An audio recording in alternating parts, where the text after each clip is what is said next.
ओम नमः शिवाय। दोस्तों, हर हर महादेव। महाभारत ग्रंथ में मनुष्य को भोजन करते समय कुछ बहुत ही ज़रूरी नियम बताए गए हैं। अगर कोई मनुष्य नियमों का पालन करते हुए भोजन करता है तो उसे सुख, समृद्धि और वैभव की प्राप्ति होती है। शास्त्रों में बताए गए ये नियम वैज्ञानिक दृष्टिकोण से भी परिपूर्ण है। इस प्रकार से भोजन करने पर मनुष्य सभी देवी देवताओं का आशीर्वाद प्राप्त करता है। भोजन करते समय इन नियमों का पालन अवश्य करें।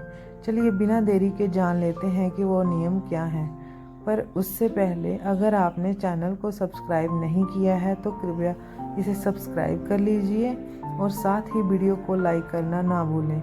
सबसे पहली बात, भोजन करने से पहले पांचों अंग, 2 हाथ, 2 पैर और मुख, इनको अच्छे से धोएं। भोजन से पहले अन्य देवता एवं अन्नपूर्ण माता की स्तुति करके उनका धन्यवाद देते हुए भोजन की शुरुआत करनी चाहिए। भोजन बनाने वाली महिला को शुद्ध मन से मंत्र जाप करते हुए रसोई घर में भोजन बनाना चाहिए। सबसे पहले 3 रोटियां, 1 गाय, 1 कुत्ते और 1 कौवे के लिए अलग निकालकर फिर अग्निदेव को भोग लगाकर ही घर वालों को खाना खिलाना चाहिए। बहुत तीखा या बहुत मीठा भोजन नहीं करना चाहिए। किसी के द्वारा छोड़ा हुआ भोजन कभी ग्रहण नहीं करना चाहिए। आधा खाया हुआ फल या मिठाई नहीं खानी चाहिए। खाना छोड़कर उठ जाने पर दोबारा भोजन नहीं करना चाहिए। जो कोई भी गुस्से में भोजन खिलाए वहां जाकर खाना नहीं खाना चाहिए। पशु या कुत्ते के द्वारा छुआ हुआ भोजन कभी नहीं करना चाहिए। रसवाला दिन स्त्री के द्वारा परोसा गया खाना नहीं खाना चाहिए।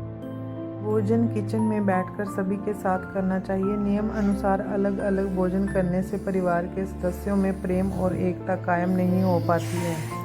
मलमूत्र का बैग होने पर भोजन नहीं करना चाहिए। क्लेश के माहौल में भी भोजन करना अनुचित माना गया है। अधिक शोर शराबे के स्थान पर भी भोजन करना उचित नहीं।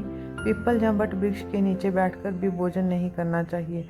भोजन की कभी निंदा नहीं करनी चाहिए। खड़े खड़े भोजन करना भी अनुचित माना गया है। जूते पहनकर भोजन नहीं करना चाहिए। बिस्तर पर बैठकर भी भोजन करना उचित नहीं है।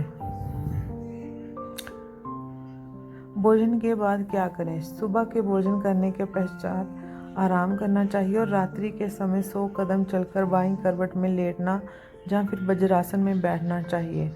भोजन के 1 घंटे बाद मीठा दूध या फल खाने से भोजन का पाचन अच्छी तरह से होता है।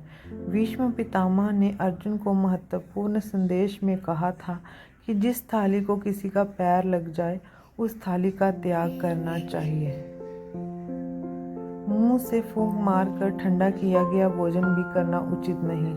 बाल गिरा हुआ भोजन भी ना करें। भोजन करते समय मौन रहना चाहिए। रात्रि के समय भरपेट ना खाएं। अगर भोजन करते समय बोलना आवश्यक है तो केवल सकारात्मक बातें ही करें। भोजन करते समय किसी भी प्रकार की समस्या पर चर्चा ना करें। सबसे पहले मीठा, फिर नमकीन और अंत में कड़वा खाना चाहिए। थोड़ा सा भोजन करने वाले को सुंदर देह और सौंदर्य प्राप्त होता है। भोजन के पश्चात क्या नहीं करना चाहिए? भोजन के तुरंत बाद पानी या चाय नहीं पीनी चाहिए। भोजन के तुरंत बाद घुड़सवारी, दौड़, बैठना और शौच आदि कार्य नहीं करने चाहिए। भीष्म पितामह कहते हैं कि भोजन के दौरान थाली में बाल आने पर उसे वहीं पर छोड़ देना चाहिए। बाल आने के बाद भी खा जाने वाले भोजन से दरिद्रता का सामना करना पड़ सकता है। जिस थाली को कोई लांग दे उस भोजन को भी ग्रहण नहीं करना चाहिए। उस भोजन को कीचड़ के समान समझना चाहिए। भीष्म पितामह ने अर्जुन को बताया कि थाली में अगर बाई बाई खाना खाएं तो अमृत के समान हो जाता है। ऐसे भोजन से धन, धान्य, स्वास्थ्य और लक्ष्मी की वृद्धि होती है। भीष्म पितामह के अनुसार थाली में पति पत्नी अगर इकट्ठे भोजन करते हैं तो वो थाली मादक पदार्थ से भरी मानी जाने वाली होती है। पत्नी को चाहिए कि वे हमेशा पति के उपरांत ही थाली में भोजन करें। जय माता दी दोस्तों, हर हर महादेव, राधे राधे।